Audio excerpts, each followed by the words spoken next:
പേര് personally message അയച്ച് ചോദിക്കുകയുണ്ടായി, FSJ ചെയ്യുന്നതാണോ നല്ലത് അതോ ഡയറക്ട്ലി ഹൗസ് ബിൽഡിംഗ് ചെയ്യുന്നതാണോ നല്ലതെന്ന്. FSJ എന്താണ്?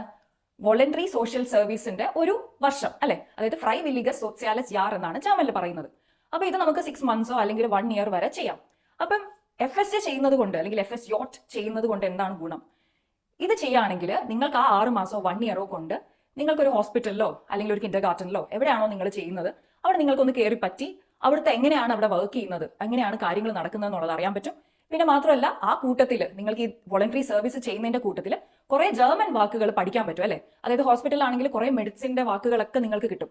ഇപ്പം മെഡിസിൻസിനെ എന്താ പറയുന്നത്, മെഡിസിൻ ഡിസ്ട്രിബ്യൂട്ട് ചെയ്യുന്നതിന് എന്താ പറയുന്നത്, സിറിഞ്ച് എന്താണ്, അല്ലെങ്കിൽ വേദന, പലതരം വേദനയ്ക്ക് എന്താണ്, അല്ലെങ്കിൽ ഒരു പേഷ്യന്റ് ഒരു കാര്യം പറയുകയാണെങ്കിൽ അത് എന്താണ് എന്നുള്ളതൊക്കെ നിങ്ങൾക്ക് എന്ത് ചെയ്യാം, ഈ ഒരു 1 year സമയം എടുത്ത് നിങ്ങൾക്ക് പഠിക്കാം അല്ലെ.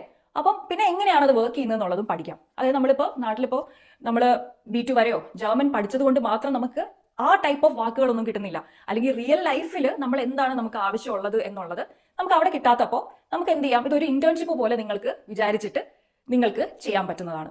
അപ്പം എൻ്റെ അടുത്ത് നിങ്ങൾ ചോദിക്കുകയാണെങ്കിൽ ഞാൻ റെക്കമെൻഡ് ചെയ്യുക FSJക്ക് തന്നെ പോകാനാണ്. കാരണം നിങ്ങൾക്ക് ആ ഒരു എക്സ്ട്രാ ഒരു ബെനിഫിറ്റ് കിട്ടുകയാണ് നിങ്ങൾ FSJ ചെയ്യുമ്പോൾ അല്ലെങ്കിൽ FSJ ചെയ്യുമ്പോൾ. ഇനി ഹൗസ് ബിൽഡിംഗിലാണെങ്കിൽ നിങ്ങളുടെ ഇന്ന് കൂടുതൽ കാര്യങ്ങൾ എക്സ്പെക്ട് ചെയ്യും. അപ്പോൾ ഈ ഓൾറെഡി നിങ്ങൾക്ക് ഈ വാക്കുകളൊന്നും അറിയില്ലെങ്കിൽ നിങ്ങൾ ഹൗസ് ബിൽഡിംഗ് സ്റ്റാർട്ട് ചെയ്യുമ്പോൾ നിങ്ങൾക്ക് അതിന്റെ ഒരു പ്രഷറും കൂടി വരും. നിങ്ങൾക്ക് ഓൾറെഡി ഇവിടെ ഹോസ്പിറ്റലിലാണെങ്കിൽ അവിടെ വർക്ക് ചെയ്യുന്നതും പിന്നെ നിങ്ങളുടെ ഇവിടുത്തെ ഒരു ഒറ്റയ്ക്കാണ് നിങ്ങൾ താമസിക്കാൻ പോകുന്നത് അല്ലെ. അപ്പോൾ കൂടാതെ ഇവിടുത്തെ വെതറിന്റെ അങ്ങനത്തെ കാര്യങ്ങളെല്ലാം നിങ്ങൾക്ക് കുറെ ചലഞ്ചസ് ഉണ്ടാവും. അതിന്റെ കൂട്ടത്തിൽ നിങ്ങൾ എന്ത് ചെയ്യാണ്, ഈ വാക്കുകളും കുറെ പഠിക്കണം. വാക്കുകൾ പഠിച്ചിട്ടേ നിങ്ങൾക്ക് നിങ്ങളുടെ ജോലി ചെയ്യാൻ പറ്റൂ എന്ന് വരുമ്പോൾ അത് കുറച്ചൊരു അഡീഷണൽ ഒരു സ്ട്രെസ് നിങ്ങൾക്ക് വരികയാണ്. അപ്പം അതുകൊണ്ട് തന്നെ നിങ്ങൾക്ക് പറ്റും എന്നുണ്ടെങ്കിൽ FSJ ചെയ്യാൻ ശ്രമിക്കുക.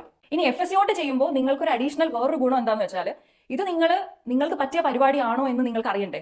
അതായത് നിങ്ങൾ ജസ്റ്റ് +2 കഴിഞ്ഞിട്ടേ ഉള്ളൂ. അപ്പൊ നിങ്ങൾക്ക് ഇപ്പൊ എല്ലാം നമ്മുടെ ജീവിതത്തിൽ ഇപ്പൊ നമ്മൾ എന്താണ് ചെയ്യുന്നതെന്ന് നമുക്ക് എല്ലാവർക്കും ഒരേ +2 കഴിയുമ്പോൾ മനസ്സിലാവണമെന്നില്ല. അപ്പം നിങ്ങൾക്ക് ഈ FSJ ചെയ്തിട്ട് നിങ്ങൾക്ക് തന്നെ ഒന്ന് കണ്ടുപിടിക്കാം, ഓക്കെ ഇത് എനിക്ക് പറ്റിയ പരിപാടിയാണോ. ഇനി FSJ ഒരെണ്ണം ചെയ്തിട്ട് നിങ്ങൾക്ക് അത് ഓക്കെ എനിക്കിത് അത്ര സെറ്റ് ആവുന്നില്ല എന്നുണ്ടെങ്കിൽ നിങ്ങൾ എന്ത് ചെയ്യുക, വേറൊരു FSJ ചെയ്യാം അല്ലെങ്കിൽ വേറൊരു ഹൗസ് ബിൽഡിംഗ് ചെയ്യാം. അപ്പൊ അങ്ങനത്തെ ഓപ്ഷൻസ് ഒക്കെ നിങ്ങൾക്ക് ഈ FSJ വഴി ഉണ്ട്. അപ്പൊ അത് നിങ്ങൾ മറക്കരുത്. നിങ്ങൾ FSJ ഒരെണ്ണത്തിന് വരുന്നു എന്ന് വെച്ച് നിങ്ങൾക്ക് അത് റൈറ്റ് ആണോ എന്നുള്ളതും കൂടി നിങ്ങൾ അനലൈസ് ചെയ്യുക സ്വന്തമായിട്ട്. ഓക്കെ.